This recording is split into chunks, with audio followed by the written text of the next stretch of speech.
from this parasha, and Anil Israel is going to translate your class now. Welcome, Dr. Rabbi.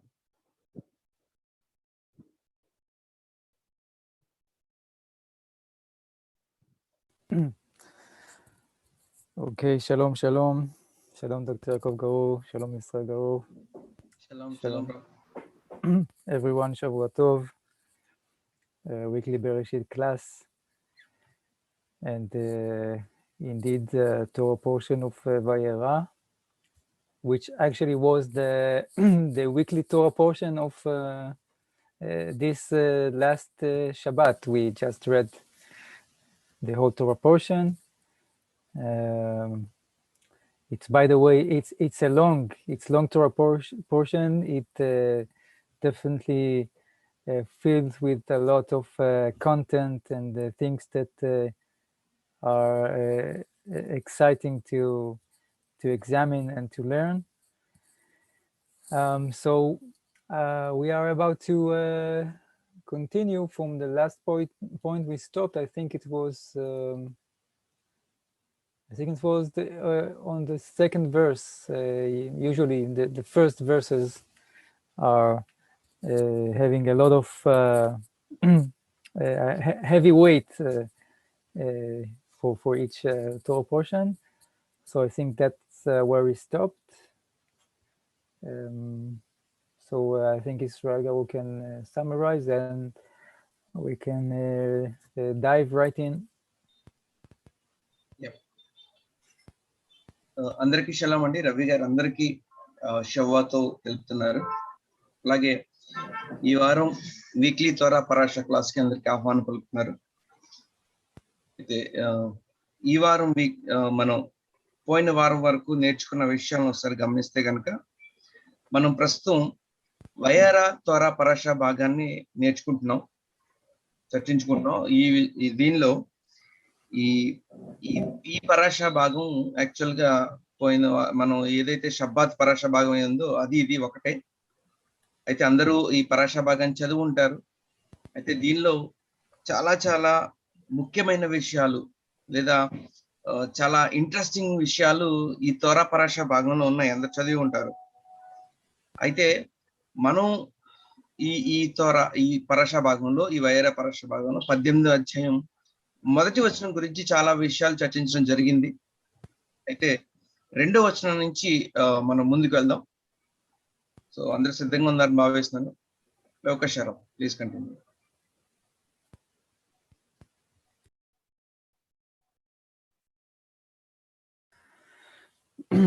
Okay, let me try to summarize in 2 sentences.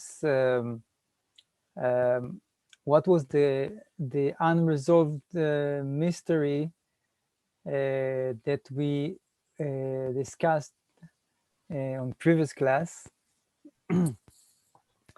We saw basically 2 verses, the first verse and the second verse, and we realized that in the first verse we see that God revealed to Abraham, but then in the second verse it's like in addition a second action and second event of the 3 people that Abraham suddenly sees on the way, and because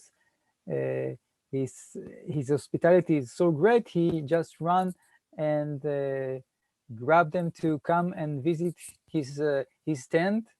And then we started asking, okay, so what's happening here? Who are those people? And what about his conversation with Hashem, right? We asked all these questions, and eventually we got to 2 different explanations. We had the way of Ramban, Maimonides, that he explained that everything was like it's like the first title was the first verse was the title of the story, and then everything else was the internal content of the story, and everything happens in the vision of Abraham. It's like Abraham is falling asleep and sees the three people coming, and that's how Hashem appears to him, and all of that. And then we also, I think, mentioned the other opinion, the other explanation of Ramban, which I also want to repeat, and then to try to see why this difference. Yeah. అయితే last week మనం మొదటి వచనం రెండో వచనం కూడా చూడడం జరిగింది కొన్ని విషయాలు. అయితే ఇక్కడ మనకి ఒక చిక్కుముడి అనేది చూడడం జరిగింది. ఏంటంటే మొదటి వచనంలో మనం చూసినప్పుడు అక్కడ అబ్రహాం గారు కూర్చున్నప్పుడు ఎండ వెళ్ళినప్పుడు హషేం గారు ఆయనకి ప్రత్యక్షమైనట్టు, అంటే మొట్టమొదటిగా ప్రత్యక్షమైనట్టుంది కానీ అసలు అబ్రహాం గారితో ఎటువంటి కన్వర్జేషన్, ఎటువంటి మాటలు ఎక్స్చేంజ్ చేసుకోవడం అనేది జరగలేదు. అదొక ప్రత్యేకమైన విషయంగా మనం గమనించాము. అలాగనే మొదటి వచనంలో రెండో వచనం చూసినప్పుడు రెండు వేరువేరుగా ఉన్నాయి. అక్కడ హషేం గారు ప్రత్యక్షమయ్యారు, అయితే ఆయన ఏం మాట్లాడారు, ఏం కన్వర్జేషన్ జరిగింది అనేది తెలియదు. కానీ రెండో వచనం వచ్చేసరికి వెంటనే ఆ అబ్రహాం గారు కళ్ళెత్తి చూసినప్పుడు ఆ ముగ్గురు మనుషులు వెళ్తూ ఉండడం, లేదా వారి దగ్గరికి అబ్రహాం గారు వెళ్ళడం అనే వెంటనే విషయం మారిపోయింది. అయితే దీనిని పెద్దలు ఎలా, దీని మీద ఏ ఒపీనియన్స్ చెప్పారు, ఏం ఎక్స్ప్లెనేషన్ ఇచ్చారు అని చూసినప్పుడు మనం రాంబామ్ గారి ఒపీనియన్ చూడడం జరిగింది.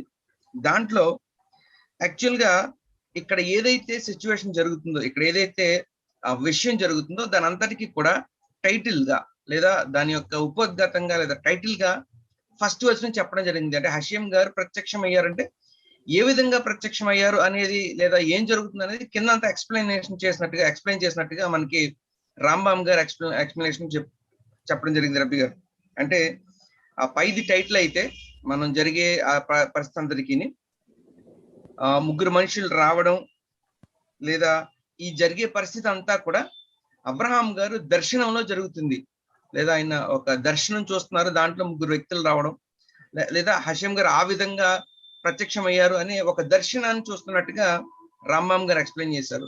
అయితే రాంబాన్ గారి ఎక్స్ప్లెనేషన్ కూడా మనం చూద్దాం. లోకశారు.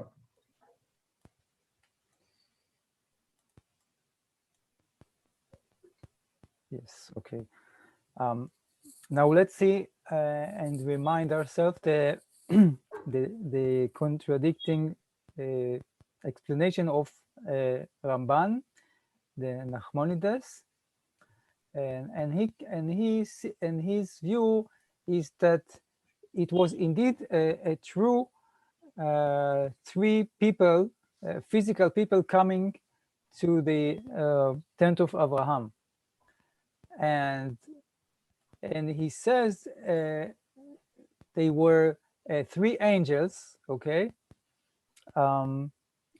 but angels that appears as with flesh and blood, as human beings. That's the claim of Ramban, and he says it's like it did really happen that all the what we see in the story that Abraham did, you know, brought them water to wash their food, and made a meal for them, and called the people of his household. Since it was angels in the disguise, right? It's in the disguise of flesh and blood, normal people. So everyone were able to see them as well. That's what Ramban says, and he says, well, it's the same as Rambam told us that that's the way God appeared, okay, to Abraham by sending three messengers. Actually, we explained in the past. An angel is defined as a messenger, right? It's a messenger of Hashem, or he's responsible of some project, some operation given to him by Hashem. So three messengers, and that's the way that God appeared to Abraham. Maybe it's like God appeared, and then God sent the 3 men, so it's okay for God to wait for Abraham to interact with them. So that is the explanation of Ramban. So we want to see there's 2 different opinions, and next we want to try to understand what is the root of this disagreement between Rambam and Ramban. అయితే రాంబాన్ గారి explanation, Ramban గారి వివరణ మనం చూస్తే కనుక, రాంబాన్ గారేమో ఇక్కడ జరుగుతున్న పరిస్థితి అంతా కూడా దర్శనంలో జరుగుతుంది అని రాంబాన్ గారు చెప్తుంటే, రాంబాన్ గారు మెమోనైడ్స్ గారు ఏమంటున్నారంటే, లేదు ఇదంతా కూడా భౌతికంగానే జరుగుతుంది. అబ్రహాం గారు భౌతికంగానే ముగ్గురు మనుషులను ఇక్కడ చెప్పడం జరిగింది. అంటే ముగ్గురు దేవదూతలను చూడడం జరిగింది. దేవదూతలు అనేవారు ఈ శరీరము లేదా రక్తము మాంసాలతో కలిగి ఉన్నవారే. అయితే వారు అందరికి కూడా కనబడ్డారు. సో ఇక్కడ జరుగుతున్న సిచ్యువేషన్ అంతా కూడా భౌతికంగా జరుగుతుంది. అబ్రహాం గారు భౌతికంగానే పరిగెత్తుకుంటూ వెళ్ళారు. వారి కుటుంబంలో ఉన్న వాళ్ళందరికీ భోజనం ఏర్పాటు చేయమని చెప్పారు. వాళ్ళకి కడుక్కోవడానికి నీళ్లు ఇచ్చారు. ఈ జరుగుతున్న విషయం అంతా కూడా భౌతికంగానే జరుగుతుంది. ఎలా అయితే రాంబామ్ గారు హషేం గారు ఏ విధంగా ప్రత్యక్షమయ్యారు ముగ్గురు మనుషుల్లా అని, ఎలా అయితే పైన ముగ్గురు దేవదూతల్లా అని దర్శనంలో చెప్తున్నారు, రాంబాన్ గారు కూడా అదే విషయం చెప్తున్నారు. హషేం గారు ముగ్గురు వ్యక్తులను పంపించడం జరిగింది. పంపించిన తర్వాత వారిద్దరి మధ్య జరుగుతున్న సంభాషణ కొరకు హషేం గారు చూస్తున్నారు అన్నట్టుగా, ఆ విధంగా హషేం గారు అబ్రహాం గారికి ప్రత్యక్షమయ్యారు అని చెప్తున్నారు. అయితే ఈ రెండిటికి రూట్ కాజ్, అసలు మూలం ఏంటి అంటే ఏ మూలాన్ని బట్టి ఈ విధంగా చెప్తున్నారు పెద్దలు అనే దాన్ని మనం ఆలోచిద్దాం. Please continue.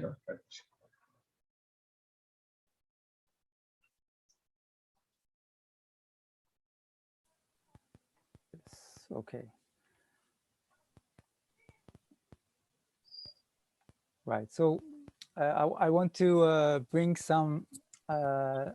something to help us understand this this disagreement. And actually the Maimonides, the Ramban, was very angry of the words of the explanation of Rambam, of Maimonides about it. And one explanation that our late rabbis explain is interesting because it shows some difference that is related to Christianity and Islam. And he explains that they both lived in different places. Ramban, he lived in the city of Barcelona, in Spain. Okay, so he lived among Christians in the Christian Spain of that time. It was like about 1,000 years ago. While the Rambam mainly lived among the Arabs, among the Muslims, and I think we mentioned that that the concern of the Ramban was like directly focused with Christianity, because if you say that God appears, and now how God appears by 3 men, so on the spot you get like a notion that there is a room for something that is very much against, can be sound against monotheism, because monotheism that includes a trinity is something that comes from other sources, right? So it can be like some power for the Christian arguments, and that's why he makes so much effort to cancel, to say no, it was not that God appears in a form of 3 entities, like the Rambam says in a vision. No, it's just simply three men.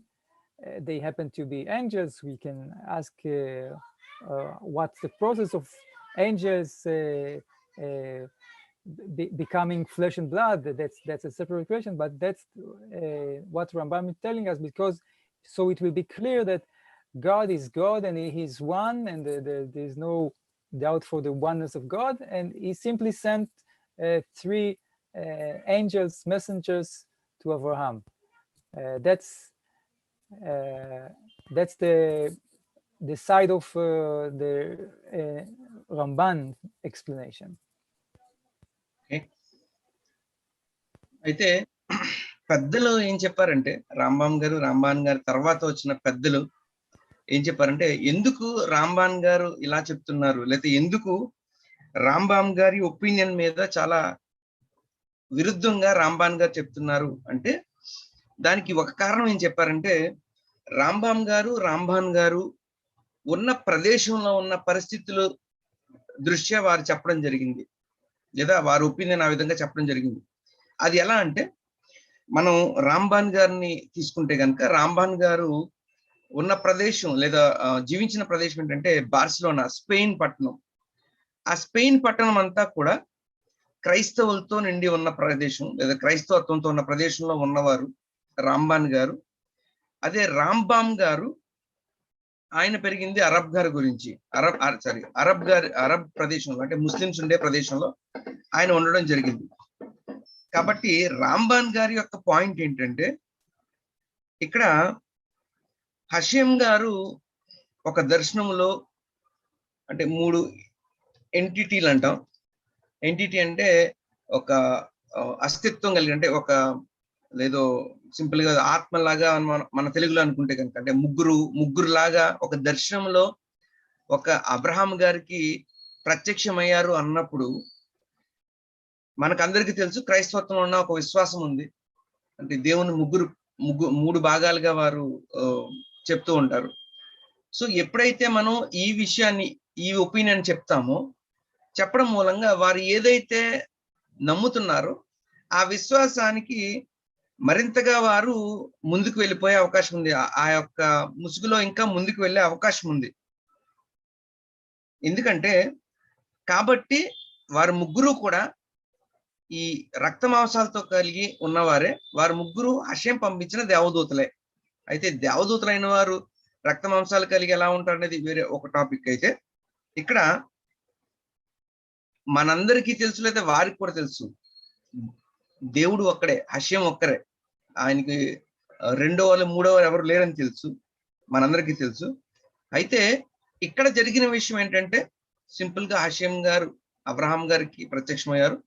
ముగ్గురు దేవదూతల్ని Abraham గారి దగ్గరికి పంపించారు. వారు physical గా వచ్చిన దేవతలు, అంతేగాని ఆత్మస్వరూపులనో ఇంకోటనో కాదు అనేది రాంబాన్ గారి యొక్క opinion.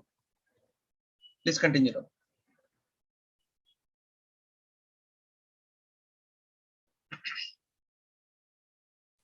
Right, so now let's speak about the other side, the opinion of Rambam. So Rambam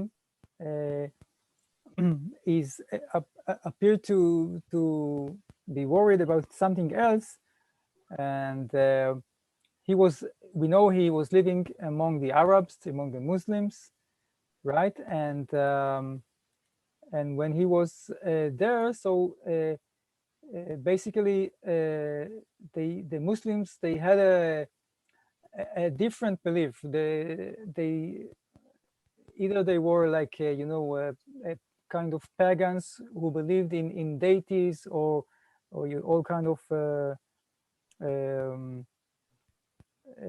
creatures, I don't know, celestial creatures, deities and stuff like that. And they were much less, they were less connected to spiritual conceptions and all of that. So the effort of Rambam was to give them a higher level of metaphysical view, a more spiritual view. maybe that's the best word is for Rambam to explain that it's a spiritual, it's a spiritual process. So all what we are speaking about here is for Abraham's vision and to discover the monotheistic belief and the divine traits. So they have to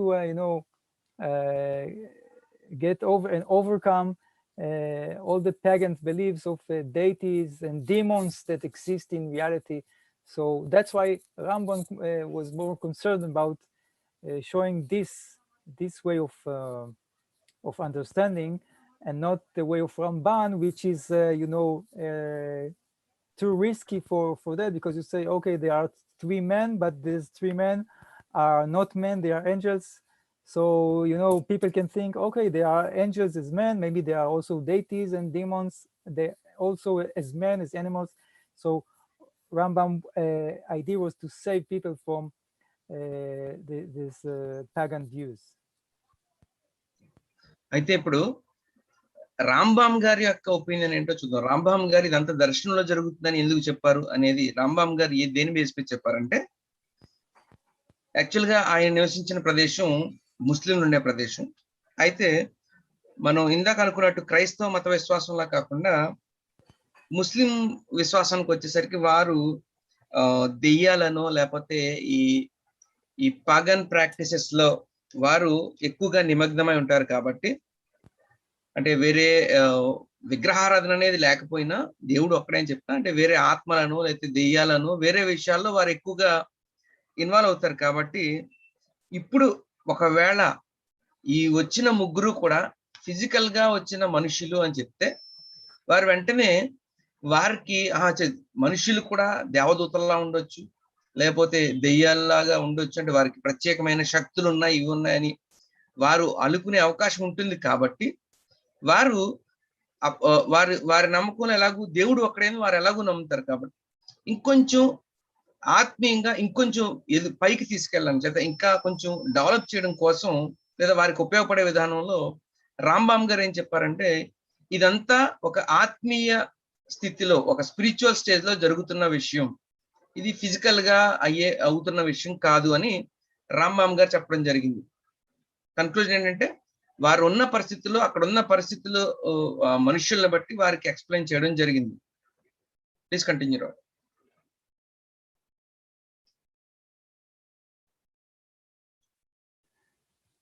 Right. So who is right, Rambam or Ramban? Maybe first of all we have to say that how the typical Jew, what he thinks when he read and what his immediate understanding. And I think we mentioned that except for this concern of Rambam and Ramban, we said it's indeed spiritual. Maybe we have some slight tendency to say that Rambam is right, because how the way we understand it, or the way it is in the secret Torah of Zohar, in the esoteric part of the Torah, it's like that the three angels represent something like the three divine characteristics, of Abraham, Yitzchak, and Yaakov, right? We mentioned it, I think, on previous class, that it's representing that the oneness of Hashem should integrate together the three traits of kindness and justice and mercy. So that's what the three angels represents. Or it's even like that Abraham sees Abraham, Yitzchak, and Yaakov themselves in kind of a spiritual ideal way, right? It's like something like that. So that is the highest spiritual view of this story. Okay, but you see that you know, at least at the time of Ramban and Ramban, it was a um, uh, very difficult times for Jews. You know, there were very few Jews, and they suffered a lot, and it was like one of the lowest eras in terms of the number of Jews living in the world. So they have these concerns because you know, the ruling was for Christianity and for Islam. So that's what they choose to explain. They wanted everyone to explain it. It appears it's not, the Torah is not only for the Jews, right? So all the nations has to grasp and to understand what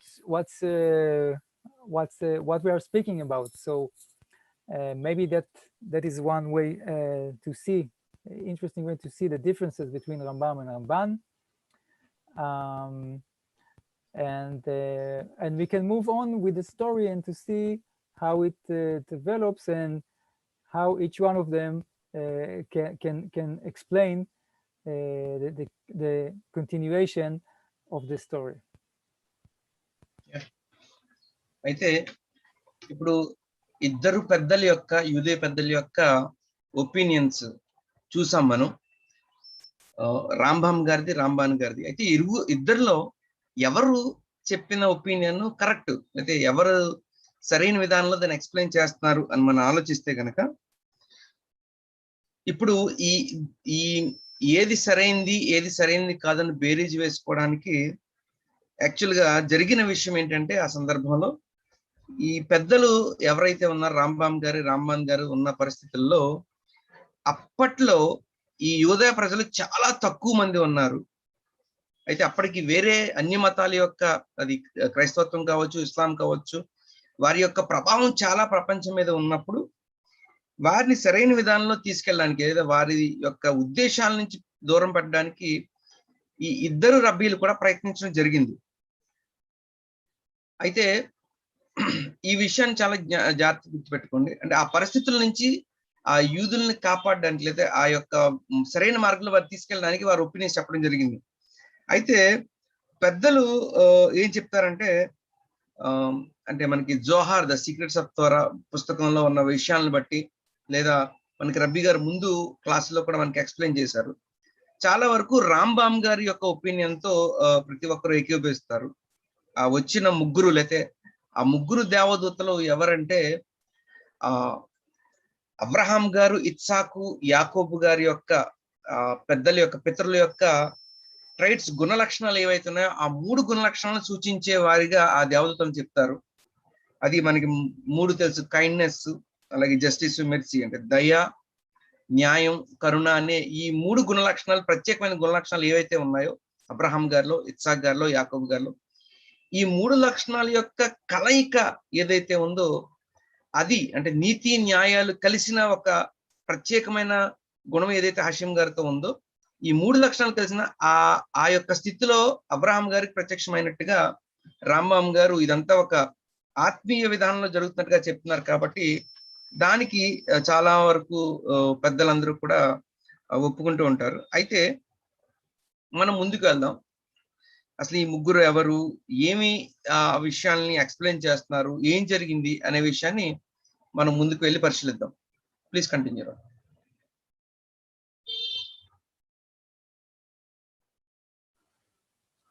Well, okay, I think we can continue, and we can also see some complicated questions for the following follow-up of the story, like when it continues with Lot, the nephew of Abraham, and the angels come into his house, and what's happened there and how we explain it. But maybe first it's better to see if there are no questions so far about that, and we can go just verse by verse and see a few more things. Even I think that we can also see some addressing from the commentary of Rashi similar to this. Okay, అయితే ఈ సందర్భంలో మనం ముందుకు వెళ్ళేటప్పుడు చాలా మందికి తెలిసే ఉంటుంది. వెళ్ళిన తర్వాత కొంచెం క్లిష్టమైన పరిస్థితి అబ్రహాం గారి యొక్క బంధువైన లోతు గారి ప్రదేశంలో జరగడం, అక్కడ జరిగిన కొన్ని సవాళ్ళు ఎదుర్కోవడం, చాలా విషయాలు ఉన్నాయి. అయితే ఆ విషయాలకు వెళ్లే ముందు ఇప్పుడు వరకు మనం రబ్బీ గారు మనకి వివరించిన విషయాల్లో ఎవరికైనా డౌట్స్ ఉంటే హ్యాండ్ రైజ్ చేయండి. సో డౌట్స్ ఏమైనా ఉంటే క్లారిఫై అయిన తర్వాత మనం వచనం బై వచనం వెళ్దాం.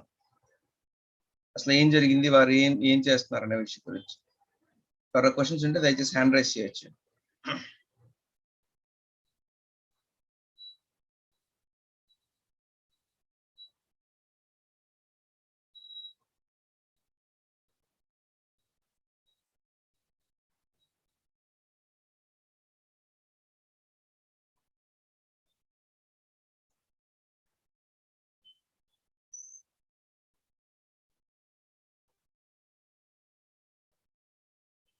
Okay, Rao, there's no questions, I think.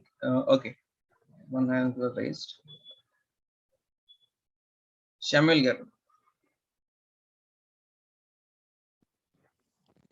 Shalom అండి. Shalom, shalom shalom. రావు.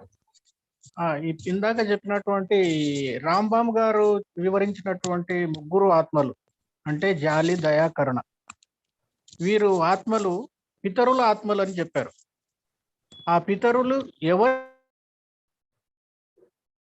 వచ్చి ఉంటాయి అనేటటువంటి విషయం సవివరంగా వివరించగలరు. ఒకసారి మీ వాయిస్ క్వశ్చన్ కట్ అయిందండి, ఒకసారి మళ్ళీ చెప్పరా? పితరుల ఆత్మలు కాదు, పితరుల యొక్క గుణ లక్షణాలు అన్నారు. పితరుల గుణ లక్షణాలు అంటే నా దగ్గర కరెంట్ లేదు, అది కొంచెం కట్టు కూడా అయింది నాకు, అంటే అది అర్థం కాలేదు. అయితే పితరుల గుణాలు కలిగినటువంటి జాలి, దయ, కరుణ అంటే ఏ పితరులు ఎవరు ఆ జాలి, దయ, కరుణ ఆ పితరులు ఆ గుణ లక్షణాలు కలిగినటువంటి పితరులు ఎవరు వచ్చినటువంటి వారు? అంటే అబ్రహాం గారు, ఇత్సాక్ గారు, యాకోబ్ గారు, అది కూడా ముగ్గురు. అంటే అబ్రహాం గారికి వచ్చినటువంటి వ్యక్తులు కదా మనం ఇప్పుడు మాట్లాడేది. అబ్రహాం గారు ఆతిథ్యం ఇచ్చినటువంటి వ్యక్తులకు ఆ వచ్చినటువంటి ఆ ముగ్గురికి, అబ్రహాం గారు ఆతిథ్యం ఇచ్చే ఆ వ్యక్తులకు ఇప్పుడు అబ్రహాం గారు కానీ, ఇస్సాక్ గారు కానీ, యాకోబు గారు కానీ ఇంకా లేరు ఇక్కడ. అంటే ఇక్కడ వర్తమానంలో చూస్తే అబ్రహాం గారు ఉన్నారు.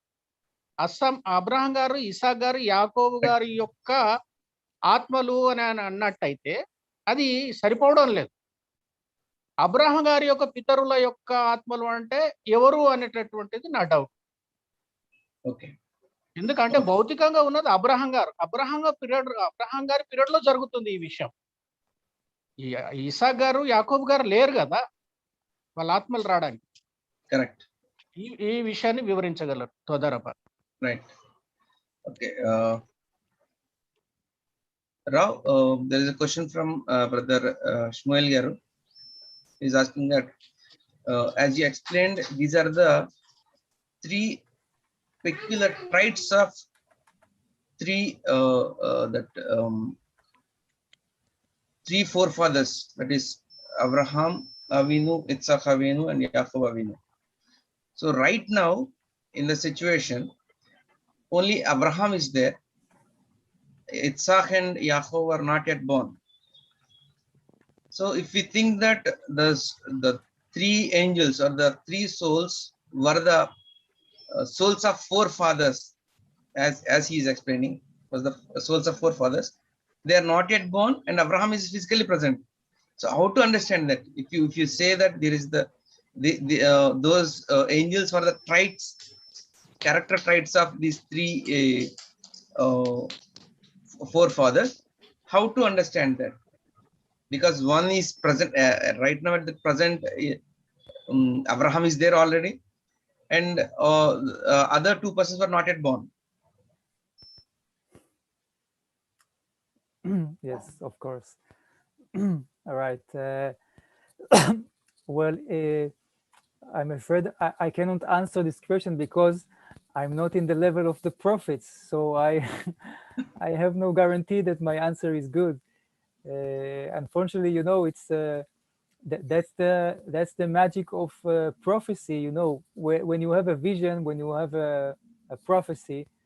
So, you know, God Hashem can show you whatever he wishes to, right? It's like the Chazal are teaching us on many occurrences that, you know, there's a prophecy for future, right?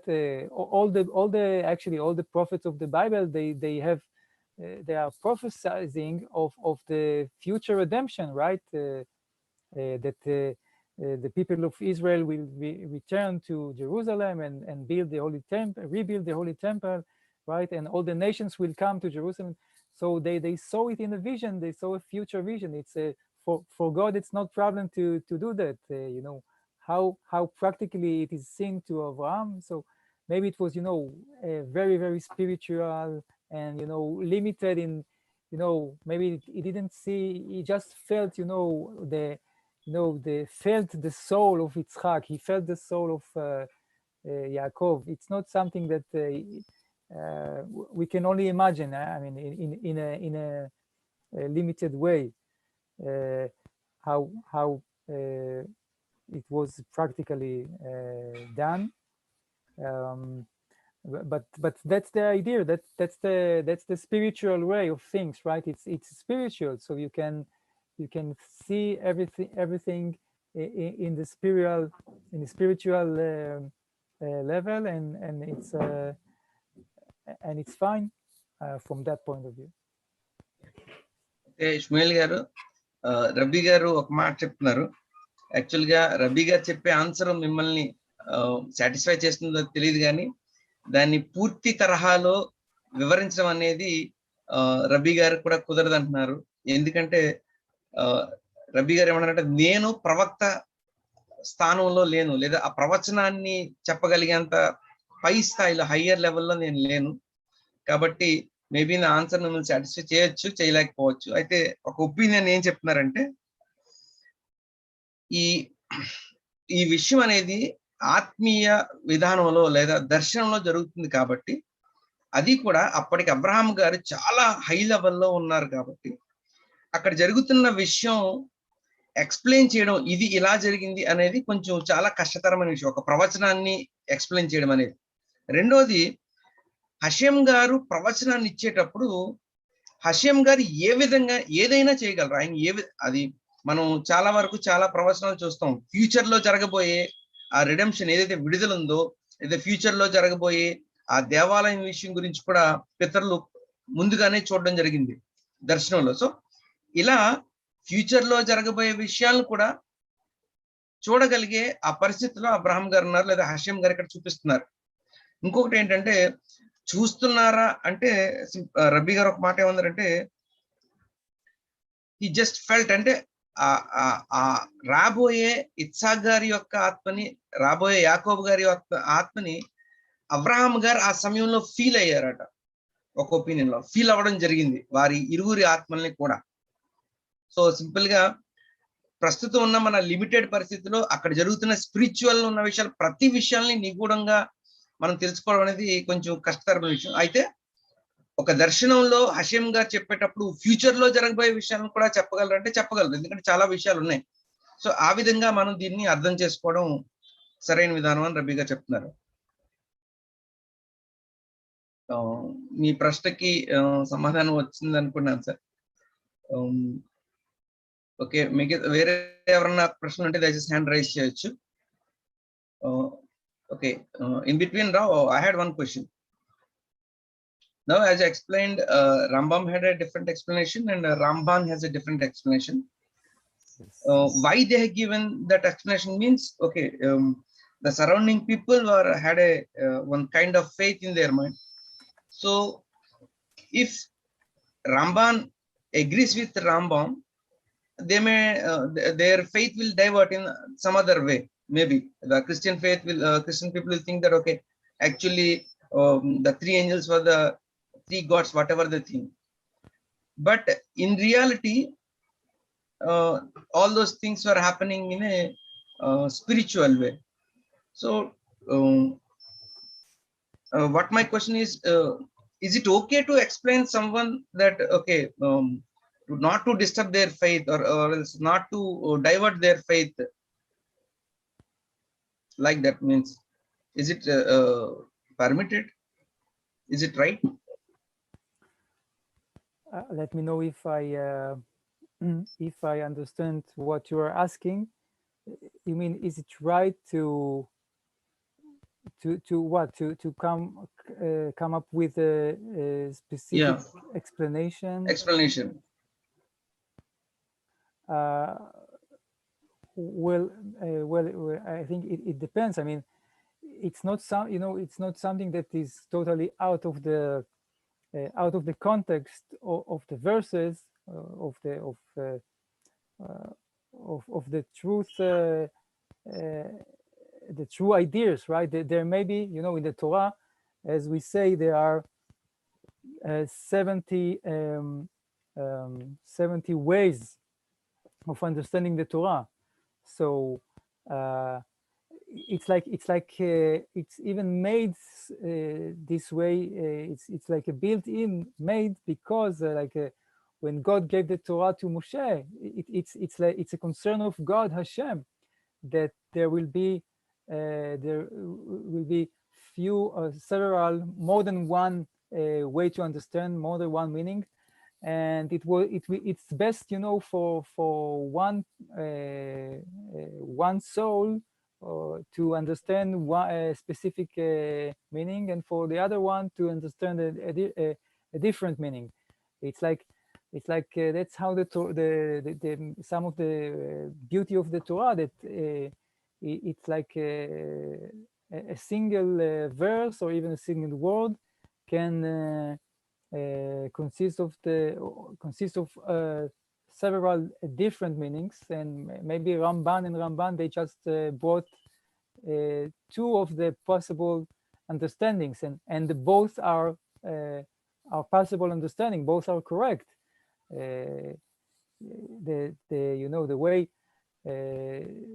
The way of learning, if we learn, both of them, so it's like we see two different sides of the truth, and it's okay. It's even help us to be more spiritual and to get to a deeper level of the Torah, that we know, okay, there are two possible ways to understand, and each one has a point that is important for us. Yeah. So the goal is to learn the point what they are trying to explain. Yeah, exactly. The Torah wants to bring us some knowledge, and we can learn it by both commentaries. Yes. Yeah. అయితే నేను ఒక ప్రశ్న అడగడం జరిగింది రబ్బీ గారిని. ఇప్పుడు చాలా మంది రబ్బీలు, ఇప్పుడు రబ్బీ గారు చెప్పిన ఎక్స్ప్లెనేషన్ బట్టి మోస్ట్ ఆఫ్ ద రబ్బీస్ అందరూ కూడా రాంబామ్ గారి ఒపీనియన్ తో ఏకీభవిస్తున్నారు. అదంతా ఒక స్పిరిచువల్ వేలో జరుగుతుంది, ఒక ఆత్మీయంగా జరుగుతున్న దర్శనం అని. అయితే రాంబాన్ గారు పాయింట్ మాత్రం అది ఫిజికల్ గానే జరిగింది, భౌతికంగా జరిగిన విషయం. అక్కడ మనుషులు వచ్చారు, భౌతికంగానే వారందరికీ సపర్యలు చేశారన్నట్టుగా రాంబాన్ గారు చెప్తున్నారు కదా. అయితే ఎందుకు అలా చెప్పారన్నప్పుడు, ఓకే, అక్కడ రాంబాన్ గారు నివసించే ప్రదేశం అంతా కూడా క్రైస్తవత్వంతో ఉంది కాబట్టి, ఇప్పుడు వారు ఒక దైవికమైన లేకపోతే ఒక ఆత్మీయమైన ఆత్మలు అని చెప్పినప్పుడు మళ్ళీ వారు దాన్ని తప్పుదారి పట్టే అవకాశం ఉంది కాబట్టి వారిని ఫిజికల్ గా భౌతికంగా ఉన్నవారుగా చెప్పారన్నారు కదా. అయితే అలా ఏదైనా ఒక విషయాన్ని అక్కడున్న పరిస్థితుల్లో మనుష్యుల యొక్క ఉద్దేశం తప్పుదారి పడుతుందని మనం ఆ ఉద్దేశాన్ని మార్చి చెప్పొచ్చా? అలా అన్నప్పుడు, అంటే బేసికల్ నేను ఎందుకు ప్రశ్న అడిగారంటే, అప్పుడు ఎవరి ఒపీనియన్ వాళ్ళు తీసుకుంటూ వెళ్ళిపోతూ ఉంటారు కదా అనేది నా ప్రశ్నగా అడిగాను. అయితే రబ్బీ గారు ఏం చెప్తున్నారంటే, యాక్చువల్ గా హషేం గారు ఇచ్చిన తోరా అని 70, అంటే ఒక్కొక్క పదం అనండి, లేకపోతే ఒక్కొక్క వచనం అనండి, ఒక్కొక్క విషయాన్ని 70 విధానాలుగా మనం అర్థం చేసుకోవచ్చు, లేదా 70 ఎక్స్ప్లెనేషన్లు దాంట్లో ఉంటాయి అని పెద్దలు చెప్పడం జరిగింది. అయితే ఇక్కడ స్పెసిఫిక్ గా కూడా జరుగుతున్న 2 సందర్భాల్లో, అంటే 2 ఎక్స్ప్లెనేషన్లో కూడా మేబీ 2 కూడా నిజమే అయి ఉండొచ్చు, 2 ఒపీనియన్స్ కూడా నిజమే అయి ఉండొచ్చు.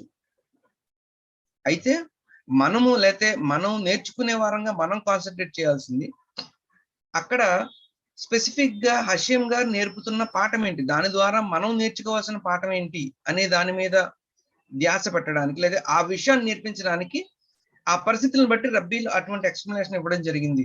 సో ఎవరైతే ఆ పరిస్థితిలో ఉన్నారో వారు దృష్టి పెట్టాల్సింది ఏంటంటే ఇంతకీ అక్కడ నేను నేర్చుకోవాల్సిన పాఠం ఏంటి అనే దాని మీద దృష్టి పెట్టడం కోసం అలా ఇవ్వడం జరిగింది.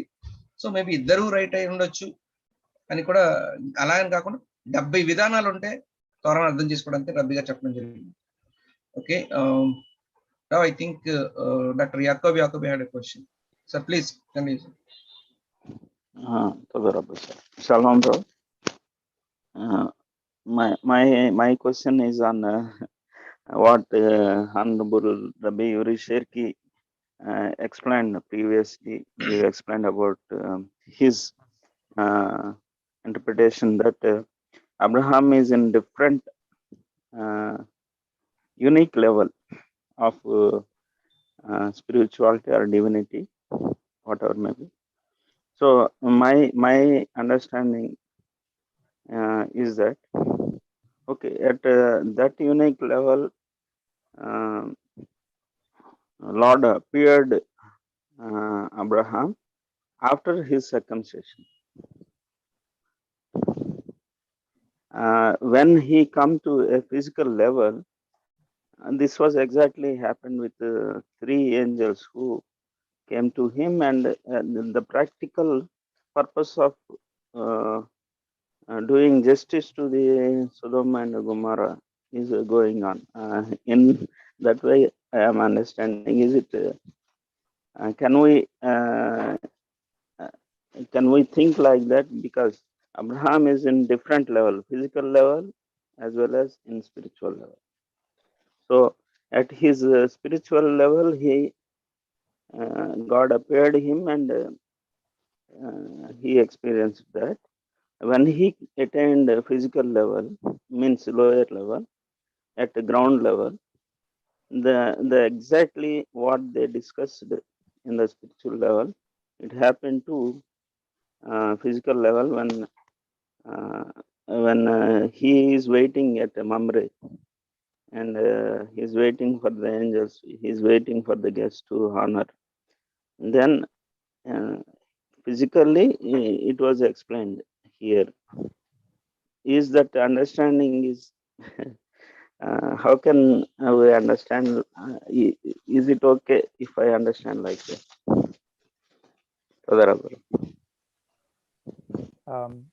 Yes, I'm not sure I followed exactly what is the full explanation, because you said there is the physical level and there's a spiritual level, and so the question is it okay to see both of them together, or it's I mean, I'm not sure I followed everything you said about the full explanation. Yes, sir. I want to know that Abraham is having 2 levels. Abraham Avinu is having 2 levels. Yes. He can talk like a man, and he can attain a unique level, high spiritual level. After circumcision, these things happening in first verse, Vayera. Okay, Yes. yeah, in that way I understood that. Yes, Abraham Avinu got a very unique level, and as well as a very good level at physical level. In that way, that context appeared like that. And yes, I see. Okay. Yes, yeah, I think well I think it's right. It's right to understand this way as well. It's even like following what we explained, that it's after Abraham is circumcised, he is in a higher level. So if we say that he has a vision, a higher prophecy vision of Hashem, Hashem suddenly appears to him. It's right to say, and also he is still a righteous, even, or maybe even more righteous with his hospitality. You know, there is even a claim. There is even one interpretation I didn't mention, that actually the three visitors of Abraham are merely human beings or prophets, and that shows you that Abraham was so righteous that he has on one hand a spiritual revelation, but yet on the other hand, as Chazal say, his hospitality was so great. They say that sometimes hospitality is greater than receiving the Shekhinah, right? Receiving the presence of God, because it's such a great merit, such a great mitzvah, right? Hospitality. So Abraham had both, because everything is connected to a higher level. His hospitality is connected to a spiritual level. So there is no problem for him to do that. Okay, so that's maybe one way to accept what you're saying, and we will see later on all the implication of that. Okay, one more small extension. The number 3, maybe human or spiritual, whatever it may be. I feel their real purpose, they want to give a justice, or they want to caution about the Sodom and Gomorrah, and they are like just like Beit Din, people of 3 members, and they want to give justice to the Sodom and Gomorrah, so that they went there and all happened, and they declared that. In that way, can we eradicate Christian opinion like that? Because still today we have a Beit Din of three rabbis, and all the things are happening in a traditional way. Is that happen, or it can we understand in that way? So the Rabbi. Yes, well, it's interesting what you are mentioning here, because you know, we have in the Pirkei Avot, in the chapters of fathers in the Mishnah, we have a Mishnah that says that a Beit Din, court of justice, must have a minimum of 3 members, and why? What's the reason behind this number? Because to make sure that we are not appointing a single judge, because there is only one that is possible to be a single judge, and it's only God. So no one else can judge soul as a single, and so they just they do this differentiation, right? This clarification for us, okay? And other than that, I think maybe we also mentioned the commentary of Rashi. Rashi says something different, but maybe it's somehow related. He says that like there is no one angel that involved with 2 missions. So it had to be 3, because the first angel came to cure Abraham and Sarah, right? To make them ready to bring children, and to cure Abraham from his circumcision. And the second one came to so it's like the first one was right about visiting the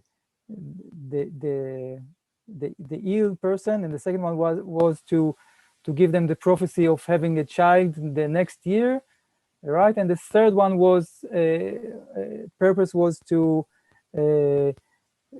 destruct Sodom and Gomorrah. So it's like you cannot have more than one mission for an angel. It's maybe related to, you know, that only God is one, and only God can do judgment by himself, and all the actions by himself, and even for angels it must be split apart.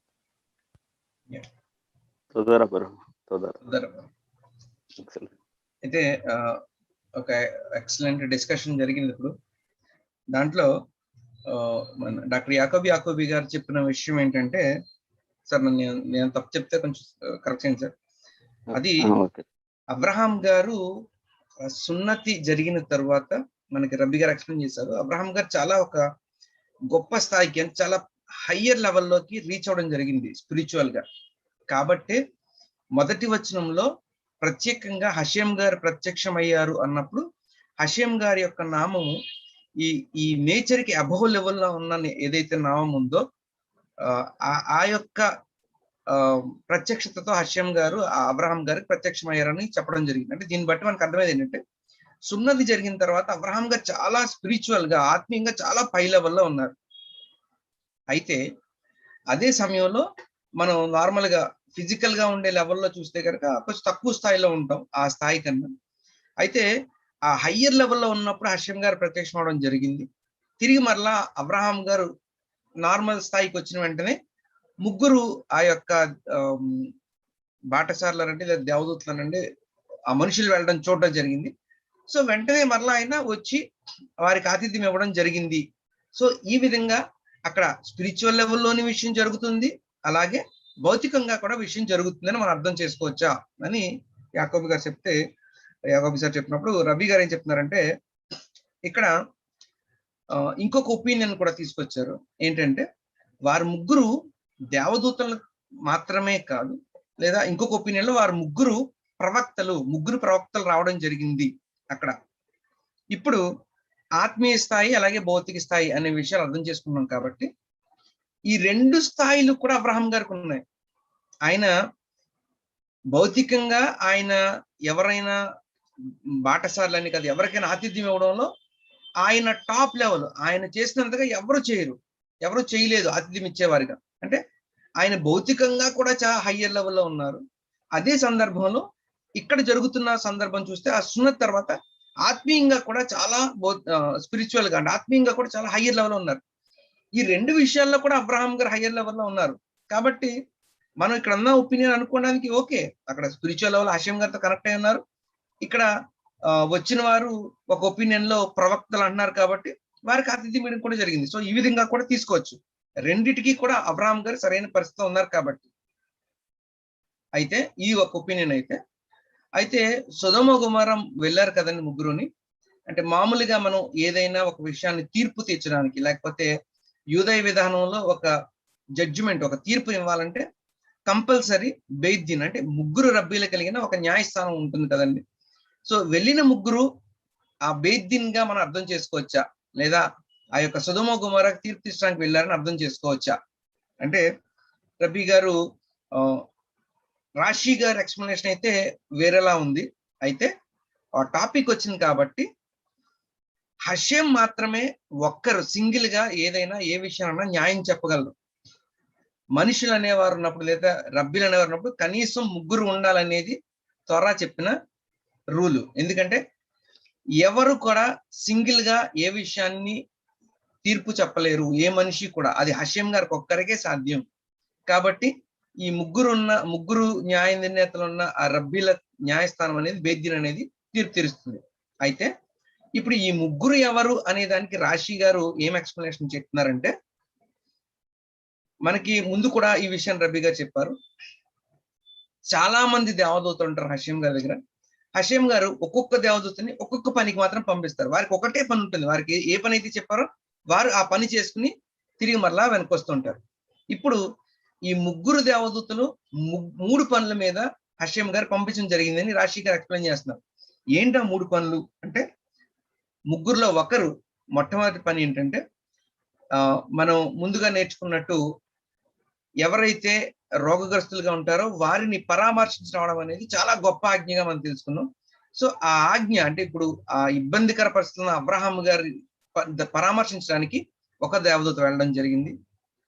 రెండవ దేవదూత Abraham గారికి అలాగే శారమ్మ గారికి కలగబోయే లేదా పుట్టబోయే బిడ్డ కోసం ప్రవచనం చెప్పడం కోసం ఇంకొక దేవదూత వెళ్ళడం జరిగింది. 2. మూడవ దేవదూత ఆ సొదొమ గొమొర నగరాలకి తీర్పు రాబోతుంది అని వారిని హెచ్చరించడానికి రావడం జరిగింది. సో ఈ ముగ్గురు దేవతలు కూడా 3 పనుల మీద హషేం గారి దగ్గర నుంచి రావడం జరిగింది అనేది రాశి గారి ఎక్స్ప్లెనేషన్ గా చెప్పడం జరిగింది. సో మిగతా విషయాలు ముందుకు వెళ్దాం. Please continue.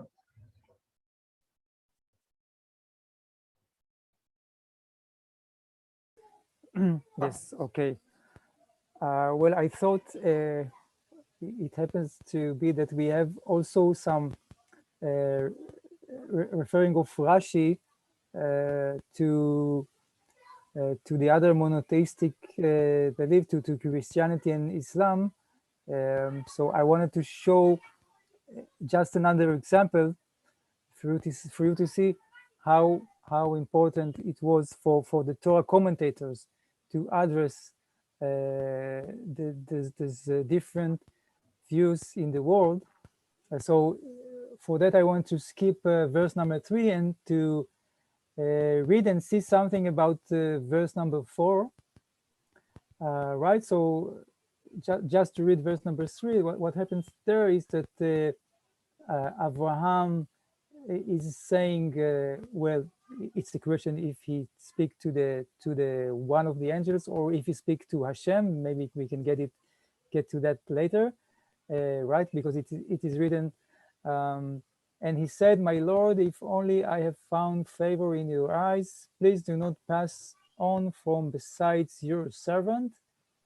And then in verse number 4, Abraham continues, please let a little water be taken and bathe your feet and recline under the tree. So I wanted to show you the commentary of Rashi about the last word here, about this, what it means under the tree. What is this tree? And to see both the water and the tree will show us some referring to both Islam and Christianity. అయితే ఇప్పుడు ఇక్కడ జరుగుతున్న విషయాన్ని ముందుకు వెళ్తే గనక 3వ వచనం మనం చూసేసరికి, ప్రభువా నీ కటాక్షం నా మీద ఉన్న ఎడల ఇప్పుడు నీ దాసిని దాటిపోవద్దు అనే మాట చెప్పడం జరిగింది అబ్రహాం గారు. అయితే అది హషేం గారితో అవ్వచ్చు లేదా వచ్చిన దేవదూత అవ్వచ్చు. అయితే 4వ వచనం వచ్చేసరికి, నేను కొంచెం నీళ్లు తెప్పించదను, దయచేసి కాళ్ళు కడుగుకొని ఈ చెట్టు క్రింద అలసట తీర్చుకొనుడి అన్న విషయానికి వచ్చేసరికి, ఈ నీరు అలాగే ఈ చెట్టు కింద అనే ఈ 2 విషయాలకి కూడా రాశి గారు ఏం ఎక్స్ప్లెయిన్ చేస్తున్నారంటే, ఈ 2 విషయాలని సూచిస్తూ ఇటు క్రైస్తవత్వాన్ని అటు ఇస్లాంని కూడా 2 విషయాలను కూడా ఇక్కడ సూచించడం జరుగుతుంది అనే ఒక ఒపీనియన్ చెప్తున్నారు. సో దాన్ని ఇంకా ముందుకు వెళ్దాం. Please continue. Yes, okay, so it's interesting to find this in just 2 verses ahead in the commentary of Rashi. So let's see what Rashi has to tell us about this verse number 4, right? So the words of the verse, please let a little water be taken and bathe your feet. So what Rashi has to tell us about bathe your feet is the following. We see it here in the middle part of the commentary. And bathe your feet, he thought that they were Arabs who prostrate themselves to the dust of their feet. and he was strict not to allow any idolatry into his house. Right, and then it also mentions something about Lot, that Lot didn't act this way, but just to show you the idea, so that the concern of Rambam, right, from the ancient Arabs that had some pagan beliefs of deities and demons, Rashi shows this as well. Okay, that's Rashi, what Rashi shows about concern of the Arabs, and on the next commentary we also see a concern about the Christian population. Yeah. అయితే ఇక్కడ మొట్టమొదటిగా ఈ నీరు ఇచ్చి, అంటే 4వ వచ్చినప్పుడు నేను కొంచెం నీళ్లు తెప్పించాను, దయచేసి కాళ్ళు కడుగుకొనము అన్న విషయాన్ని చెప్పేటప్పుడు ఇక్కడ ఏం చెప్తున్నారంటే ఇది అరబ్బుల గురించి చెప్తున్న విషయం. ఎందుకంటే వారు సాష్టాంగ నమస్కారం అనేది ఎవరికి చేయలేక ఐడలాట్రీ, అంటే ఎటువంటి విగ్రహారాధన కూడా వారి కుటుంబంలోనికి తీసుకురారు యాక్చువల్ గా. అయితే but Lot who was not strict mentioning lodging before washing as it is said, అంటే లోతు గారు అలా చెయ్యలేదు. Rao, can you explain again little bit about what you explained about that Rashi's explanation? I think I missed the point. Rao? Yes, sorry, I had a disconnection. Yeah. Just a little bit. One more point about the explanation about bath your feet. Yes, sure. Okay, right. So, I'm moving to the next explanation of the last. No. Just I missed that point. I think some disturbance is there. Right. So the point is that what Rashi tells us here is that Abraham was worried that they bend, these Arabs bend to the dust of their feet. Because they think some magical, mystical perception of the dust of their feet. It's like they live in the deities rules them, or whatever demons rule the dust of their feet. So he tells them, well, first of all, please wash your feet, so the dust will be washed out, and Okay. to eliminate this idolatry of the dust. Okay. Got it. Okay. అయితే రబి గారు రాశి గారు ఏం చెప్తున్నారంటే ఇక్కడ actual గా Arabs దగ్గరికి, అంటే ఈ ముస్లిమ్స్ దగ్గరికి వచ్చేసరికి వారికి ఒక ఆలోచన ఉంటుంది. ఏంటంటే ఎవరైతే వాళ్ళు డైటీస్ అనేవారు, లేకపోతే వారి దేవతలుగా, లేకపోతే మనం చూసినట్టు ఒక గొప్ప శక్తి కలిగిన ఆత్మలని ఏదైతే అనుకుంటామో, వారి యొక్క పాదాల ధూళి ఏదైతే మట్టి వస్తుందో దాన్ని చాలా గొప్పగా భావిస్తారంట వారు. అంటే చాలా శక్తులు ఉంటాయి వారి పాద ధూళికి అనేది బేసికల్ గా వారు ఎక్కువగా దాన్ని చూస్తూ ఉంటారు. అందుకనే ఇక్కడ వెంటనే ముందు అబ్రహాం గారు చెప్తున్న విషయం ఏంటంటే, మీ కాళ్ళు కడుక్కోండి, ఆ డస్ట్ అంతటిని బయట వదిలేయండి, లేకపోతే కాళ్ళు కడుక్కోండి అని ఒక విషయాన్ని అబ్రహాం గారు చెప్పడం జరుగుతుంది. ఇది ముస్లింల యొక్క విశ్వాసం గురించి అనేది ఒక పాయింట్ చెప్తున్నారు రాశి గారు. Please continue. Yes. Okay, let's now see the second part of the verse number 4, which is related to Christianity. Right, that Rashi concerns about the Christian point of view. So we have to learn a word in Hebrew for that. So the last part of the verse is, and recline under the tree. Tree is the one of the translations of the Hebrew word etz, and etz it has two meanings. The first meaning is indeed tree, this living plant is living plant that grows on your backyard, and the other explanation, the other translation is wood. Okay, wood as a raw material, and there is a difference that Rashi want to point out for us between this tree that is we can call it alive, and the wood, which is like a tree that is cut and is no longer alive and not not bringing fruits, not flourishing, and that's what Rashi says. So let's see what's the words of Rashi about that under the tree. Well, it's funny in English because they just pick the one explanation, so they say under the tree. It's like you would say in Hebrew, like under the Hebrew word etz. So Rashi tells us it's etz in the meaning of tree, and it's not etz in the meaning of wood. Okay, and why is it so important for Rashi to tell us that it's not this translation but that translation?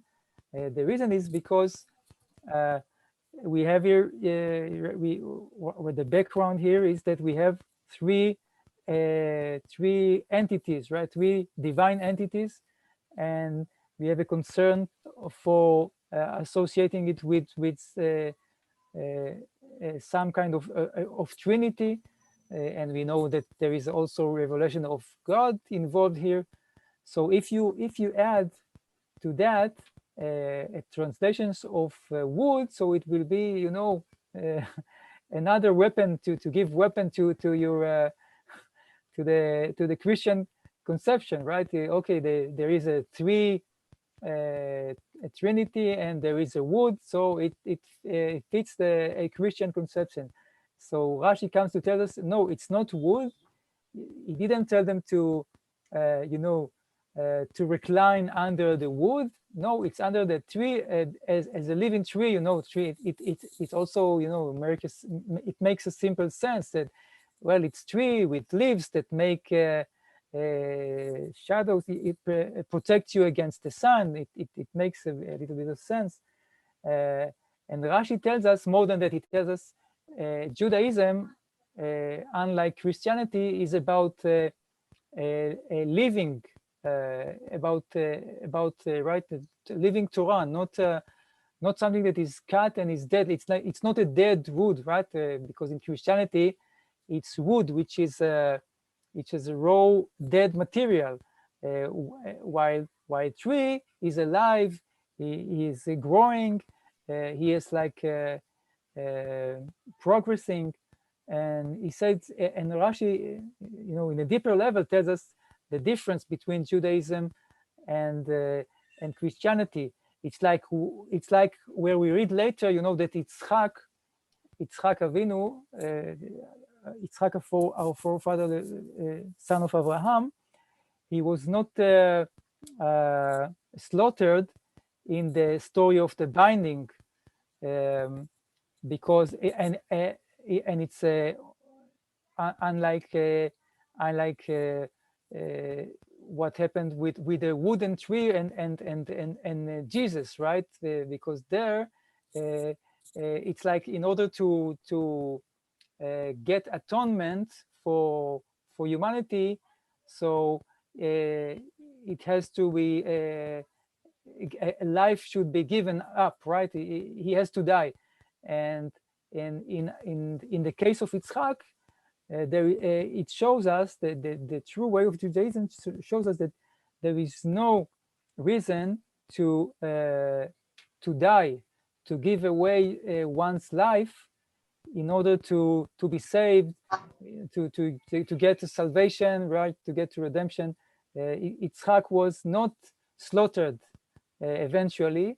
He was saved. The whole point was that he has the will to be slaughtered, but it's not right to slaughter human being with an internal soul, with a spark of soul that is related to God. You cannot slaughter, right, the soul. So that's the deeper level that Rashi tells us and again, and it shows the difference between misunderstanding that derives from Christianity and the true understanding of the verses according to the Torah.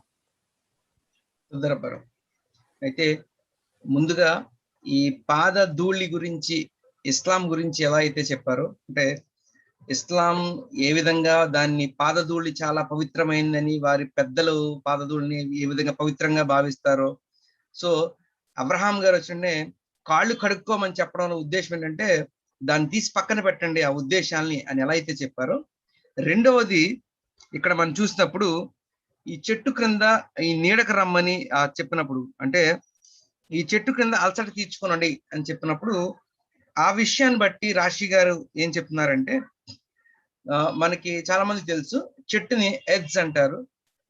అయితే ఈ eggs అన్న పదానికి రెండు అర్థాలు ఉన్నాయి. ఒకటి ఫలించి అంటే పచ్చగా ఎదుగుతున్న చెట్టు, దాన్ని కూడా ఎగ్స్ అంటారు. అలాగే మనం చెట్టుని నరికివేసిన తర్వాత చనిపోయిన తర్వాత చెక్క మిగులుతుంది కదా, ఆ చెక్కను కూడా ఎగ్స్ అంటారు. అయితే ఇప్పుడు ఆల్రెడీ మనం ముందు చూసిన విధానంలో క్రైస్తవత్వం అంతా కూడా ఈ ముగ్గురు వారి ఏదైతే త్రిత్వం అనుకుంటారో, దేవుల్లోని మూడు భాగాలు అనుకుంటారో, లేకపోతే ముగ్గురు దేవుళ్ళు అనుకుంటారో, దానికి ఇక్కడ చూడండి ఆ ముగ్గురిని తీసుకొచ్చి ఈ చెక్క కింద అలసట తీర్చుకోండి అని అబ్రహాం గారు చెప్తున్నారంటే అది వాళ్ళకి ఇంకొక మంచి గొప్ప వెపన్ లా తయారవుతుంది, అయితే గొప్ప ఆయుధంలా తయారవుతుంది. చూడండి మేము చెప్పే ఉద్దేశం కరెక్టే అని. అయితే రాశి గారు ఇక్కడ ఏం ఎక్స్ప్లెనేషన్ చేస్తారంటే, అది చెక్క కాదు, అది చెట్టు, ఫలిస్తూ ఉన్న చెట్టు, బ్రతికి ఉన్న చెట్టు. అయితే ఎందుకు అంటే దీని ద్వారా ఏం చెప్తున్నారంటే, క్రైస్తవత్వం లాగా ఒక విషయం ఒక విషయాన్ని ముందుకు తీసుకెళ్లే విషయంలో, లేదా వారు అనుకునే విధానంలో ఈ ప్రపంచానికి లేదా వేరే వారికి విడుదల కలిగించడం కోసం, లేతే వారు అనే విధానంలో రక్షణ కలిగించడం కోసం ఒకరు చనిపోవడం, లేతే ఒక చనిపోయిన చెట్టుల చెక్కల చనిపోవడం అనేది ఇంపార్టెంట్ కాదు, కానీ బ్రతికి ఉంటూ ఫలిస్తూ ఉండాలి. ఇక్కడ అబ్రహాం గారు ఒక బ్రతికి చక్కగా ఆకులు పువ్వులతో ఉన్న ఒక నీడ కలిగిన చెట్టు కిందకి రమ్మని చెప్తున్నారు. అంటే ఆ క్రైస్తవం యొక్క ఉద్దేశాన్ని పక్కన పెడుతున్నారు. ఉదాహరణకి మనం తర్వాత సందర్భాల్లో చూసినప్పుడు ఇత్సాక్ గారి సందర్భం వచ్చినప్పుడు, ఇత్సాక్ గారిని తీసుకెళ్ళినప్పటికి కూడా ఆయనని బలి ఇవ్వడం జరగలేదు, ఆయన చనిపోలేదు. అంటే యూదయత్వం ఏం చెప్తుందంటే, ఇక్కడ క్రైస్తవత్వం లాగా ఒకరు చనిపోతే విడుదల కలుగుతుంది, లేదా ఒకరు చనిపోతే రక్షణ కలుగుతుంది అనేది యూదత్వం కాదు, కానీ బ్రతికి ఉంటూ బ్రతికిస్తూ ఉండాలి.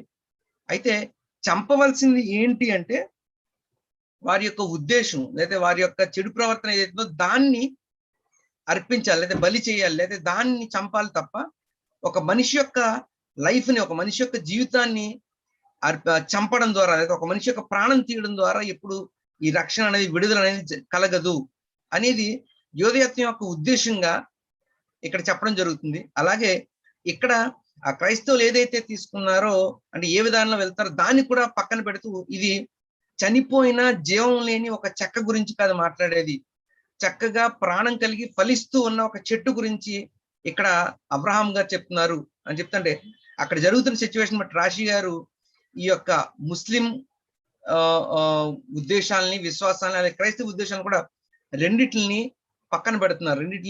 ఈ రెండు తప్పు అనేది అబ్రహాం గారు అక్కడ జరుగుతున్న సిచ్యువేషన్ బట్టి మనం నేర్చుకోవచ్చు అనేది రాశి గారు ఎక్స్ప్రెషన్ మనకు రబ్బీ గారు తెలియపరుస్తున్నారు. Please continue.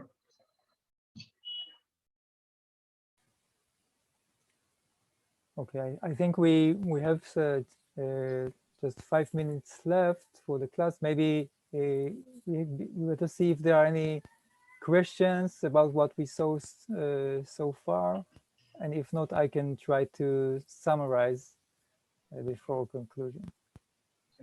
అయితే ఇప్పటి వరకు మాట్లాడుకున్న మనకి 5 minutes ఉంది, ఇంకా 5 నిమిషాలు ఉంది.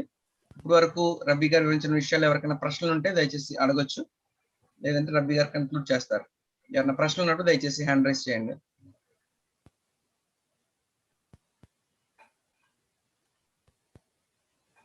ఓకే, మోషేస్ గారు చెప్పండి.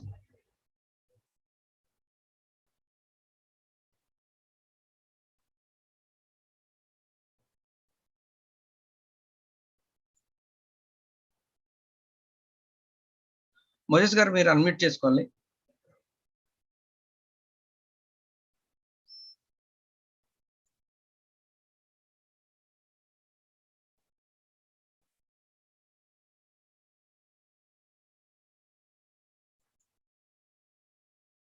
ఓకే, మిగిలిన వారు ఎవరైనా ఏమైనా ప్రశ్న ఉంటే వారు కూడా హ్యాండ్ రైజ్ చేయొచ్చు.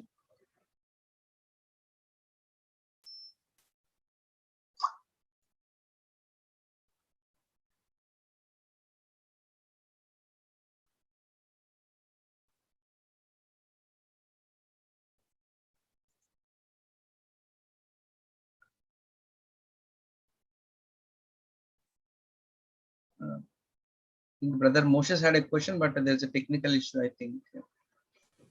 Maybe he'll come back. Okay. Well, I just recall questions of Yosef Efrati from the previous class. I think we talked about it a lot, about how come God appears to Abraham and then Abraham went to serve his guests, and what happens with the conversation with God. So just one thing that is interesting here to explain that, to help us explain, could be found in verse number 3 that we skipped before. Verse number 3 tells us the words, and he said, "My Lord, if only I have found favor in your eyes, please do not pass on from beside your servant." That's the words of Abraham, and there are different interpretations. Does Abraham say that to the angels, or he say this to God Hashem? And if we take this understanding that it's the words that Abraham is saying to God after God revealed to him, so it helps us understand the whole passage, the whole context, because it's like God appears to Abraham, okay, right? And then Abraham see the angels that God sent to him. So now in verse number 3, Abraham tells God, please don't walk away, don't walk by, don't leave me. I am doing your will as for receiving these visitors, right? The angels, but don't go away, don't leave me until I will conclude, and then we can continue our conversation, like something like that, right? It's like it helps understanding what was unclear for us at the first and second verses. Yeah, I think I forgot to mention one more point you have explained before. Okay. That is receiving the hospital is more greater than receiving shakiness. I'll explain that thing also. Right. Okay. అయితే పోయిన వారం యూసఫ్ ఎఫ్రాతి గారు ఒక ప్రశ్న అడగడం జరిగింది. ఆ explanation ఇస్తూ దానికి ఇంకొంచెం క్లారిటీ ఇస్తున్నారు. అంటే అక్కడ హషేం గారు అబ్రహాం గారికి ప్రత్యక్షమయ్యారు. ప్రత్యక్షమైన వెంటనే సడన్ గా వేరే ఒక టాపిక్ స్టార్ట్ అయింది. ఆయన వెంటనే ఒక ముగ్గురు బాటసార్లు లేదా ముగ్గురు మనుషులు వెళ్తుంటే వెంటనే వారిని పిలవడం జరుగుతుంది. అంటే ఇక్కడ ఏం జరుగుతుంది సడన్ గా అక్కడ హషేం ప్రత్యక్షం అవడం ఏంటి, అబ్రహాం గారు ఇలా వెళ్ళడం ఏంటి అనేది దాన్ని ఎలా అర్థం చేసుకోవాలి, ఏం జరుగుతున్నట్టుగా మనం చూడాలి అంటే ఇక్కడ రబీ గారు ఒక వాల్యుబుల్ పాయింట్ చెప్పారు. అంటే పెద్దలు ఏం చెప్పారంటే కొన్ని సందర్భాల్లో హాస్పిటాలిటీ అంటే అతిథులని గౌరవించడం, లేదా అతిథి సత్కారం అనేది ఒకలా చెప్పాలంటే హషేం యొక్క సన్నిధిని ఇన్వైట్ చేయడం, షకీనాని ఆహ్వానించడం కన్నా చాలా గొప్ప విషయం. అతిథి సత్కారం అనేది ఒక వ్యక్తికి హెల్ప్ చేయడం అనేది హషేం గారి యొక్క షకీనా రిసీవ్ చేసుకోవడం కన్నా, దాన్ని మనం ఆహ్వానించడం కన్నా చాలా గొప్ప విషయంగా రబ్బీ గారు ఇందాక మెన్షన్ చేశారు. నేను చెప్పడం మర్చిపోయాను. ఇక్కడ కూడా జరుగుతుంది ఏంటంటే హషేం గారు అబ్రహాం గారికి ప్రత్యక్షమయ్యారు. అయినప్పుడు అక్కడ అబ్రహాం గారు ముగ్గురు బాటసాలను చూడడం జరిగింది, లేదా ముగ్గురు వ్యక్తులను చూడడం జరిగింది, ముగ్గురు దేవతలను చూడడం జరిగింది. వెంటనే ఒక ఒపీనియన్ లో పెద్దలు ఏం చెప్తున్నారంటే, ఈ 2వ వచనం ఏదైతే ఉందో, ఆ 3వ వచనం, ప్రభువా నీ కటాక్షం నా మీద ఉన్నాడలా ఇప్పుడు నీ దాసుని దాటిపోవద్దు అన్న విషయం అబ్రహాం గారు హషేం గారిని రిక్వెస్ట్ చేస్తున్నారు, హషేం గారిని బ్రతిమలాడుతున్నారు. ఏంటంటే, అయ్యా ఇగో ముగ్గురు వ్యక్తులు వెళ్తున్నారు, ముగ్గురు బాటసార్లు వెళ్తున్నారు, ఇక్కడ కూడా నేను నీ యొక్క చిత్తాన్ని నెరవేర్చడానికే నేను వెళ్తున్నాను, వారికి ఆతిథ్యం ఇవ్వడానికి. కాబట్టి దయచేసి మీరు నన్ను వదిలి వెళ్ళిపోవద్దు, ఒకసారి నేను వారికి ఆతిథ్యం ఇచ్చిన తర్వాత తిరిగి మరలా మనం మాట్లాడదామనే ఒక రిక్వెస్ట్ హషేం గారిని అడుగుతున్నట్టుగా ఈ వచనం అనేది, అయితే ఈ మాట హషేం గారికి చెప్తున్నట్టుగా అబ్రహాం గారు చెప్తున్నట్టుగా పెద్దలు ఒక ఒపీనియన్ చెప్పారు. సో ఈ విషయాన్ని బట్టి కూడా పెద్దలు చెప్పిన విషయం, ఇందాక రబ్బీ గారు మనకు ఇచ్చేసిన విషయం అంటే కొన్ని సందర్భాల్లో అతిథులని ఆహ్వానించలేదు, అతిథి సత్కారం చేయడం అనేది హషేం యొక్క షకీనాని మనం ఆహ్వానించడం కన్నా గొప్ప విషయం అనేది. ఇంకా ఇప్పుడు చెప్పిన విషయాన్ని బట్టి ఏంటంటే, అది హషేం యొక్క చిత్తాన్ని నెరవేర్చడమే. కాబట్టి అబ్రహాం గారు పర్మిషన్ అడుగుతున్నారు హషేం గారిని, అయ్యా నీ చిత్తం, అదిగో వారిని అతిథి సత్కారం చేయాలి కదా, నీ చిత్తాన్ని నెరవేరుస్తున్నాను, దయచేసి నన్ను దాటిపోవద్దు, మీరు ఉండండి అని ఇక్కడ అబ్రహాం గారు హషేం గారిని రిక్వెస్ట్ చేస్తున్నట్టుగా రబ్బీ గారు ఎక్స్ప్లెయిన్ చేస్తారు. ఐ థింక్ మోషెస్ గారు ఇప్పుడు ట్రై చేయండి సార్, మీరు అన్మ్యూట్ చేసుకోవడానికి. S Rao, do you want to give some more clarity? I think okay, Yakob is also a point.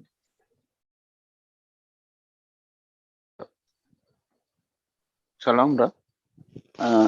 I want to add one more thing about the what you explained now in the 4th verse. In India also there is a